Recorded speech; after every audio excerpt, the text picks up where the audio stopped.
Masters of Enterprise, Lecture 2. John Jacob Astor, From Furs to Real Estate. In January 1789, at the time when the United States was beginning operation of its new federal government written under the Constitution of 1787, a newspaper in New York carried the following advertisement. John Jacob Astor, at number 81 Queen Street, next door but one to the Friends Meeting House, has for sale an assortment of pianofortes of the newest construction, made by the best makers in London, which he will sell at reasonable terms. He gives cash for all kinds of furs, and has for sale a quantity of Canada beavers, and beaver coating, raccoon skins, raccoon blankets, muskrat skins, etc., etc. Thus John Jacob Astor announced that he was opening for business in New York at the very moment when the United States was opening for business under its new Constitution. This lecture is going to talk about John Jacob Astor. It's going to describe his role as one of the leading merchants in American business history, one of those towering figures in that phase of American business history that I spoke of in the introductory lecture, the commercial phase. And it's going to also demonstrate a couple of other things. One is that American business required the protection of government, and when it didn't get government in this early phase, the protection of government was military protection. Is sort of the most basic kind of protection. John Jacob Astor found himself involved with the War of 1812. And in fact, the War of 1812 looked as though it was going to dash his hopes for success in overseas commerce. But we will see that far from spelling the end of Astor's success, the War of 1812 and the disappointments that Astor suffered in the War of 1812, in fact, turned him in another direction, in a direction that would demonstrate the role of and the value and the possibilities of speculation, of betting on the rise in land properties in the United States. John Jacob Astor lived from the late 18th century until very nearly the midpoint of the 19th century, until 1848, at which time he was the wealthiest man in America. He had managed to survive the perils of the colonial period and the American Revolution, the perils of the War of 1812. He had adapted his business. He had shifted from commerce into investment, and he had been the most successful American businessman of the entire age. He's a person whose career is well worth examining, both on its own sake and for what it tells us about the evolution of American business and the American economy. John Jacob Astor was born in the German town of Waldorf to a father, John Astor, who was a butcher. There had been butchers in the family for generations on back. But John Jacob, the son, and in fact John Jacob's brothers, decided that their future didn't lie in the butchering business. And very shortly after they reached the age of majority, in fact, in their late teens, they scattered to various parts of Europe and the world. One brother went to London. Another brother joined the army and apparently went off to America during the American Revolution as one of the Hessian mercenaries that the American rebels learned so to hate. John Jacob was a bit younger, and he wasn't able to get away until the American Revolution had well begun. But he decided that he too needed to leave Germany. And by the way, Germany in those days was more a figure of speech than an actual country. There were German-speaking lands, of which Waldorf was part. But John Jacob Astor decided to leave, and he was going to head out into the broader world to seek his fortune. He had a brother living in London, and off he went to London to see if he could find his fortune there. Now, apparently, he wanted to continue to America. But the American Revolutionary War was on, and travel across the Atlantic was hazardous, to say the least, and the prospects in the new country were uncertain. This is something to mark for future reference. We're going to see that as important as wars are in the evolution of American business, they're often very disruptive of patterns of trade and of patterns of immigration. A theme that will develop in the course of American business history is the role of immigrants, both as the laborers in businesses. So, for example, Andrew Carnegie will be an example of one who was both an immigrant himself and who employed thousands of immigrants once he became a magnate in the steel industry. But wars tend to disrupt trade. We'll see this again and again. And wars disrupt immigration. By the way, one of the ways of looking at immigration is simply as trade in individuals. So there's commerce in goods. There's also commerce in individuals. John Jacob Astor has to wait out the Revolutionary War. But once the war ends, he boards ship for the Atlantic coast of North America. On board the ship, he managed to strike up conversations with some of his fellow passengers. He was traveling with some musical instruments that he had purchased from his brother. The London brother had gone into the music business. And in that advertisement that I read at the outset of this lecture, I talk about he had pianos for sale and other musical instruments. He got these from his brother in London. And he initially thought that that's what he was going to go into business selling. But on the way across the Atlantic, here was a young man. He wasn't yet 21. He was trying to figure out what the best opportunities were for someone in his position. And several of the individuals on board ship apparently had done some business in the fur trade. And they explained that there was a lot of money to be made trading furs. It was an enterprise that required a good deal of fortitude. It was one that required the ability to withstand extremes of temperature. This was not a business for the faint of heart, but John Jacob Astor's traveling mate said, if you have these qualities, there are great possibilities there. And in that advertisement that I read at the outset of the lecture, the last part of the advertisement says he will give cash for all kinds of furs, and he has for sale furs from Canada. So we'll see that he went to America thinking he was going to go into the music business, but he left open the possibility upon arrival that he would try his hand at furs. And very quickly he discovered that the market for furs was much better in America than the market for musical instruments. Americans in the late 18th century, just after their revolution, were very practically minded. And there weren't very many people who had the money and the inclination to pursue artistic endeavors, who were going to buy many pianos, to put it very bluntly. They were much more willing to buy furs, which they could either use to clothe themselves or that they could resell to other Americans, to Europeans, or, as we'll see, to Asians, especially in the China market. So, John Jacob Astor decides that he's going to go into the fur trade. The place that he's going to locate, well, it's unclear exactly why Astor wound up in New York City. The ship that he was on, in fact, was traveling to Baltimore. And in the 1780s and early 1790s, the ports along the Chesapeake, including as far up as the Delaware River, and Philadelphia, those ports were at least as important as the port of New York City. But over time, New York came to achieve primacy in American commerce for a couple of reasons. One is that it did have the best seaport on all the Atlantic coast. It has a very deep harbor. The Hudson River affords access into the interior, and especially by the early 19th century, after the Erie Canal is constructed, then the Hudson River will become the entree into the entire interior of the country. But New York City became the most important port, and John Jacob Astor recognized that this was the way to go.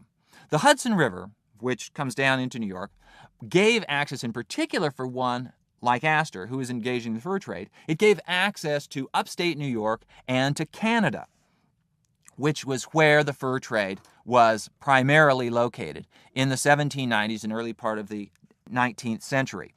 And so John Jacob Astor decided that he was going to go to where the furs were located. And we have a picture of John Jacob Astor heading off into the wilderness. This is one of his contemporaries who gives us a description of John Jacob Astor. He says, John Jacob Astor, with a pack of Indian goods upon his back, wandered from the Indian Trail. This is after Astor gets into upstate New York, and he's dealing with the Indians, who are the ones who at this stage are mostly acquiring the furs. John Jacob Astor wandered from the Indian Trail, got lost in the low grounds at the foot of Seneca Lake in an inclement night, wandered amid the howl and rustling of wild beasts until almost morning, when he was attracted by the light of an Indian cabin near the old castle, and following it, obtained shelter and warmth. What Astor discovered was that the fur trade required a set of social skills, a set of cultural skills that he certainly hadn't expected to have to demonstrate. In those days, the furs were generally trapped by Indians. In some cases, there were some French fur trappers operating out of Canada, but for somebody operating out of New York City, the Indians would be the ones who would acquire the furs, and Astor would carry his trade goods, the goods that the Indians wanted. He would meet the Indians somewhere in upstate New York, sometimes going up into Canada, and he would trade the goods that the Indians wanted, particularly steel knives, guns, things that raised the Indian standard of living. He would exchange these for furs.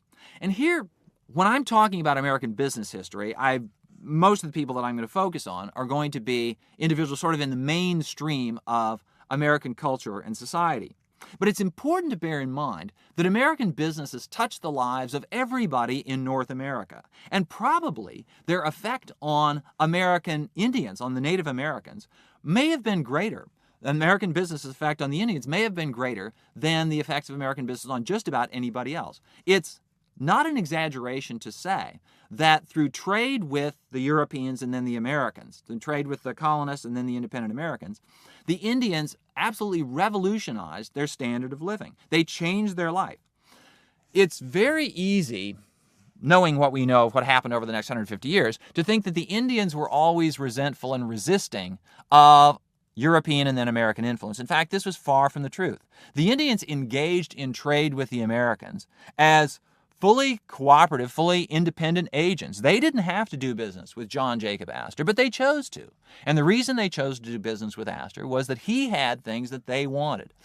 The technological revolution that people like John Jacob Astor wrought in Indian life is certainly comparable to the technological revolution that occurred in the United States for mainstream Americans in the 19th and 20th centuries. So, John Jacob Astor learned to do business with the Indians. He learned to trade on their territory, even when he got lost in the woods, as this one description describes. He was able to develop the trust of the Indians that he was dealing with, and so they were quite willing to continue to do trade with Astor. Astor became one of the canniest traders in the New York market, and he had the good sense to marry well. Marry well in the business sense of bringing into his business a woman named Sarah Todd, then Sarah Todd Astor, who contributed very importantly to the success of Astor's business. And here's something is worth bearing in mind. Astor's experience demonstrates how early American businesses were principally family enterprises. People typically did not go outside the family to hire people. They would if necessary, but they tried to keep these things in the family. Now, family businesses would be very important, still are important, in American business history, but they were especially important early on, where the capital requirements, that is, the money that was necessary to get the business up and running, was not particularly great. Family businesses are typically something started by an individual who brings in his wife, maybe brings in his brothers, typically brings in his sons, maybe daughters at times. They are usually financed from within. So the family businesses don't seek outside investors. Sometimes they will borrow money from banks, but rarely do they sell equity, that is, ownership in the business.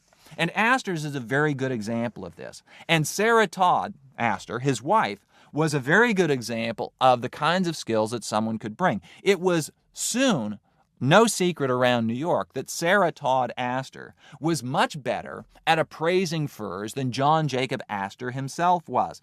And some years later, when Sarah Todd Astor decided that I can't remember exactly what brought this on. I'm sure I don't know that anybody ever knew. But she decided that maybe she ought to get paid for her work.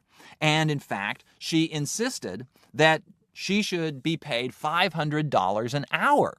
$500 an hour for her labor. And this, by the way, in a day when the dollar then was worth about $10 today, although it's important to bear in mind that this applies differently to different aspects of the economy. It could be less in some areas and more than in others. And in any event, it's just a rough approximation. So Sarah was asking $5,000 an hour for her skills as an appraiser of furs. And without blinking, John Jacob Astor said, sure, I'll pay you that. You're worth it. So it's a remarkable thing. First of all, that John Jacob Astor was able to marry a woman of such skill. And secondly, that he was able to recognize her skills.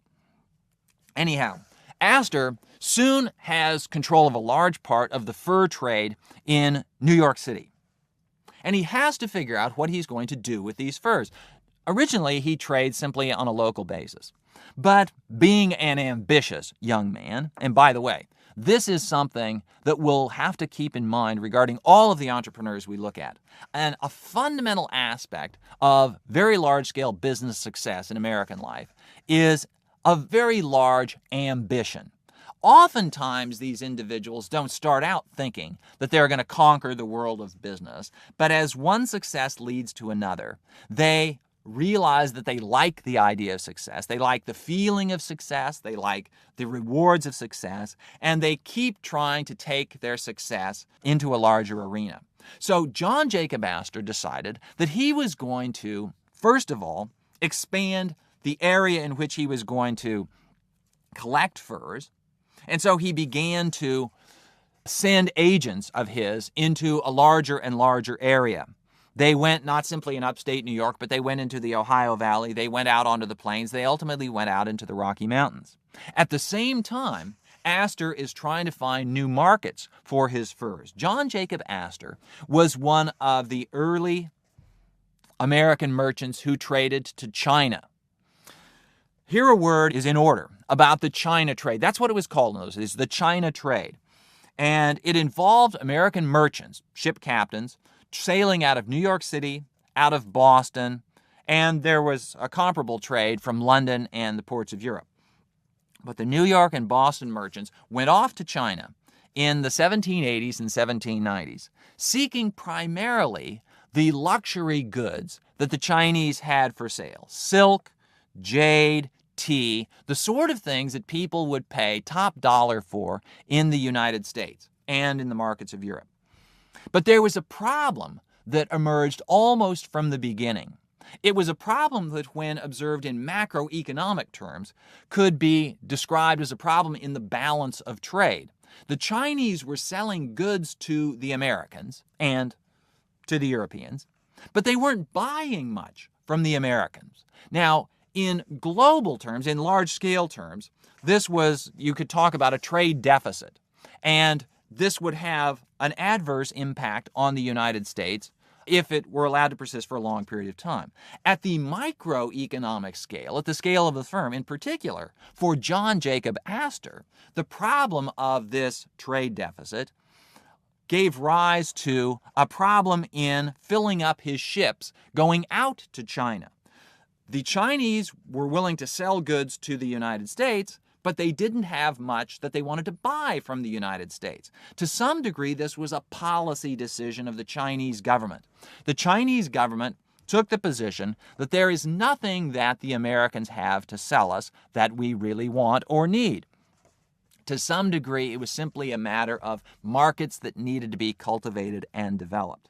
And Astor was an early one to realize that, in fact, there were goods that the Chinese would buy, in particular, furs. The Chinese particularly liked the sea otter, which was trapped and captured in the Pacific. And so Astor outfitted a fleet of ships to sail around Cape Horn, all the way around South America, to go out onto the Pacific coast of North America, at which time, by the way, the Pacific coast was up for grabs between the Spanish, who controlled Mexico and California, the British, the Americans, the Russians were all vying for control of the Pacific coast of North America.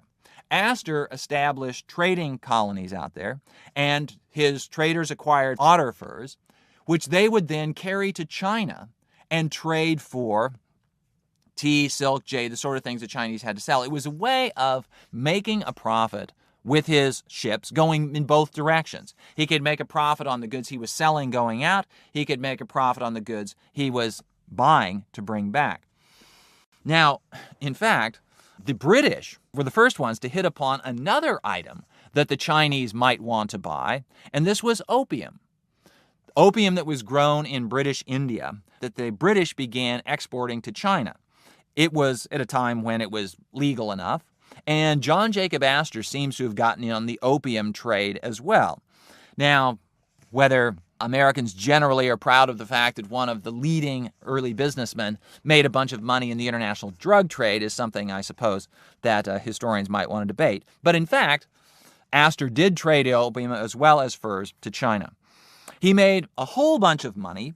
He recognized that this was a grand opportunity, but he had some problems engaging in the China trade. One problem was that over time, the Chinese decided that they were going to try to curtail imports.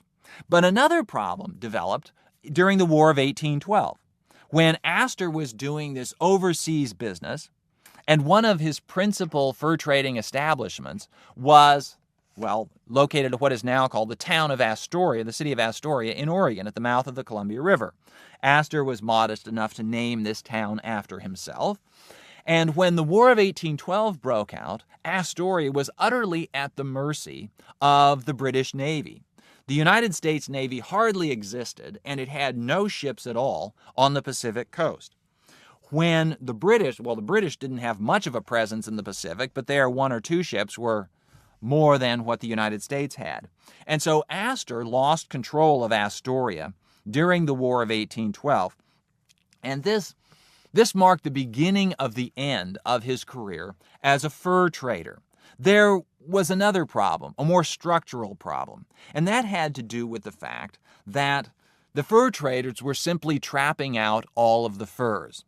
This is something that we'll see recurring in very many natural resource-based industries, and we can talk about a fur industry. Simply, the demand for the furs was growing faster than the resource base could support it.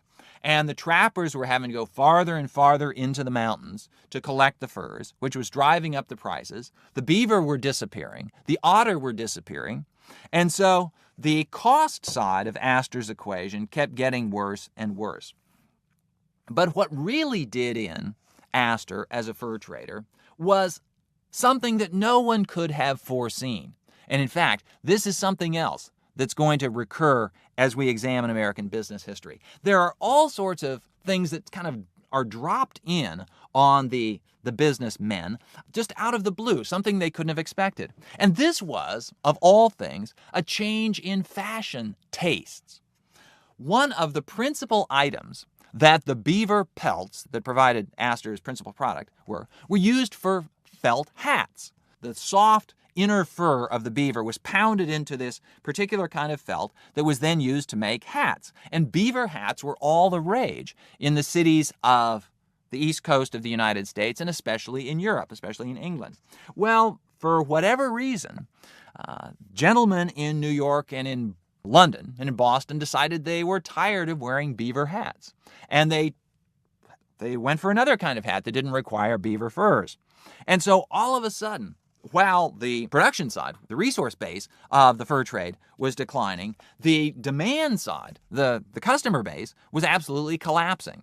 And so by the early 1830s, Astor decided that it was time to get out of the fur trade, which he did. He sold all of his fur trade businesses by 1834. At which point, however, he had another string to his bow. Astor was one, and this is very common among entrepreneurs who are basically start out with nothing and have to build their fortunes on their own, who don't inherit a business, for example.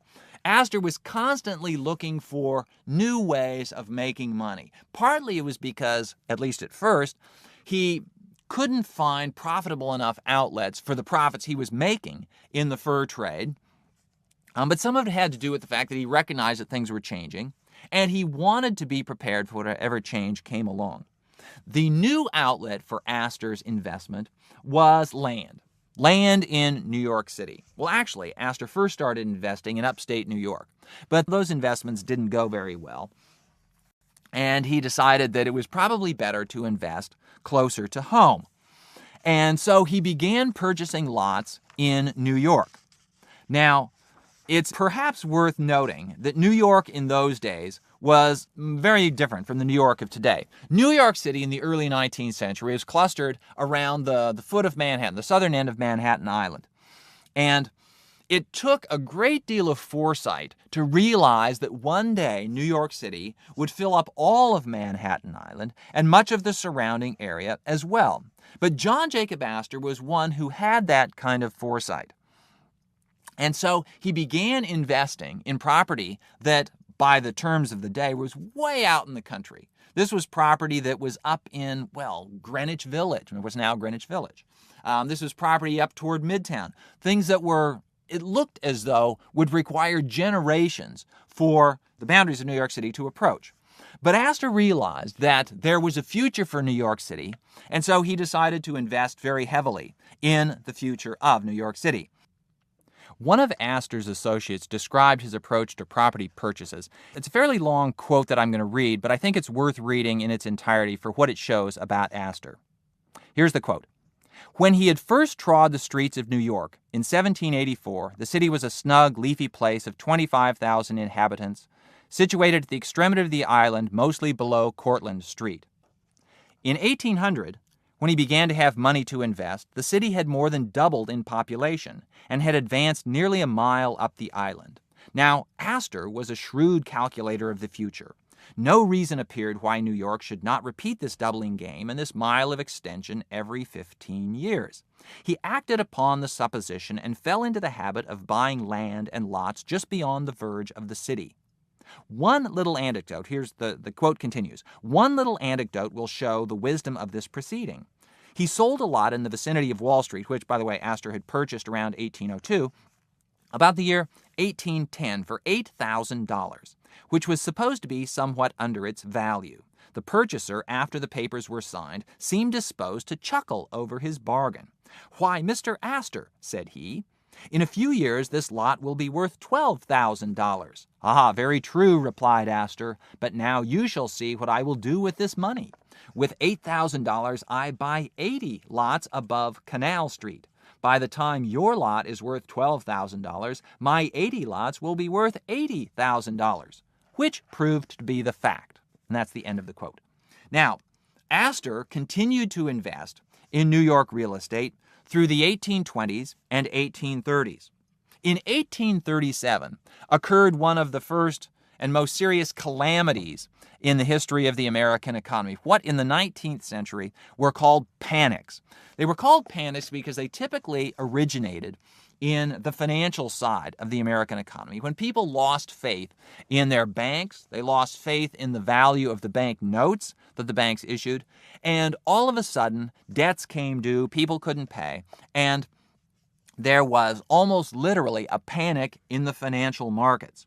And in fact, Philip Hone, a longtime New Yorker, described one of these panics. And I'm going to read a very brief description that he gives, partly for its value in understanding John Jacob Astor, but partly for establishing the framework for understanding how these panics worked in the 19th century. Because, as we will see, and it's one of the things I alluded in the introductory lecture, the booms and busts in the American economy simply come with the territory. And those people who know how to ride out the busts are the ones who can make the most money on the booms. Here's Philip Hone describing the financial panic of 1837. "Trade is stagnant," said Hone, talking about New York. "Local stocks are lower than ever. Real estate is unsaleable at any price. Rents have fallen and are not punctually paid, and taxes have increased most ruinously.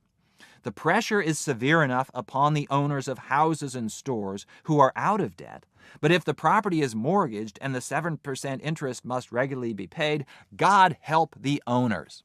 Well, that was the situation that confronted John Jacob Astor Except that Astor was one who rarely mortgaged his property. He insisted on having the money in hand before he purchased. And he simply took the Panic of 1837 as an opportunity to buy more land cheap.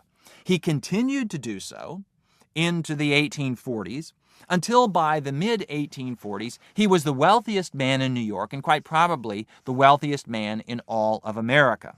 His wealth gave rise to such landmarks of New York history as the Astor House Hotel, which opened in 1836. It was the most magnificent hotel of its day, featuring, of all things, bathrooms with running water at a time when these were quite a novelty in the American hospitality industry. And the Astor Library, the former, the Astor House, was a money-making venture. The Astor Library was really a contribution to the intellectual life of New York. John Jacob Astor died in 1848, as I mentioned earlier, probably the wealthiest man in America. On his deathbed, someone asked him what he would do if he could live his life over again. Would he do anything differently? Astor said in response to this was just shortly before he died, "Could I begin life again, knowing what I now know, and had money to invest, I would buy every foot of land on the island of Manhattan." That's the end of the quote. The lesson that Astor learned in the course of his long life was that it would never be a mistake to bet on the future of America. We will see this theme recur again and again in the 19th century and the 20th century. And in fact, other great entrepreneurs of the 20th century would say precisely the same thing. Now, a question I suppose it's worth bearing in mind at the beginning of the 21st century is Astor's wisdom, learned in the early 19th century, enunciated at the midpoint of the 19th century, still true at the beginning of the 21st century? We're going to investigate this question, see what kind of historical context we can bring to it. Now, the next lecture is going to be on Cyrus McCormick and the business of agriculture. After listening to Lecture 2, a student posed this question to Professor Brands. Why was Astor so successful in the New York real estate market? Let's listen to the professor's response.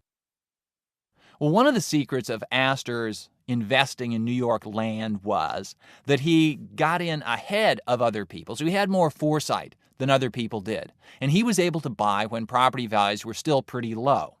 And then he would benefit when other people realized that he was right, or at least came to believe the same thing.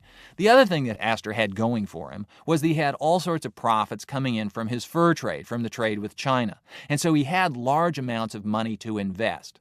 You know, in the quote that I gave at the end where he said if he could do it over again and he had the money to invest, he'd buy every foot of Manhattan. Well, it's true that he didn't have enough money to buy every foot of Manhattan, but he had a lot more money than other people did. So even if somebody else had the good idea, they couldn't buy on the same scale that Astor did. And that's what made him the huge success in New York real estate investment that he became.